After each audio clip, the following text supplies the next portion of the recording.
Վերջ լիներ միասնական, այդ ցեղասպանությունը նաև կշարունակվեր այդ թվականներին, բայց մեր հաղթանակը թույլ տվեց, որպեսզի մենք կարողանանք թե Հայաստանի Հանրապետությունում, թե Արցախում ապրենք արժանապատիվ ու արժանապատիվ կյանք ունենանք։ Ցավոք սրտի 2020 թվականից սկսած նորից հայ ժողովրդի դեմ սկսվեց ցեղասպանական գործողություններ։ Դա պատերազմ համարել չի լինի, քանի որ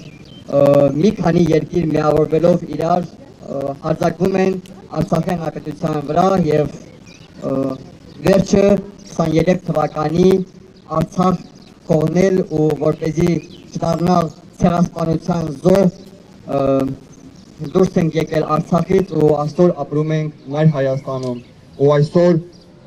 թե միջազգային կառույցների, թե Հայաստանի Հանրապետության իշխանության կողմից չդատապարտելով այդ ցեղասպան գործողությունները, մենք ամեն օր ցավոք սրտի դառնում ենք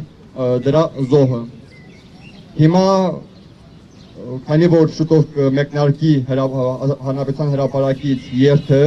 մենք երթով շարժվելու ենք դեպի հրապարակ, միանանք մեր մյուս հայրենակիցներին, այնտեղից էլ միասին շարժվելու ենք դեպի Ծիծեռնակաբերդ։ Երթուղին կլինի մենք դուրս գանք օպերայի հրապարակից, կշարժվենք Թումանյան փողոցով, այնուհետև կինո Մոսկվայի կողքով իջնենք ուղիղ հրապարակ։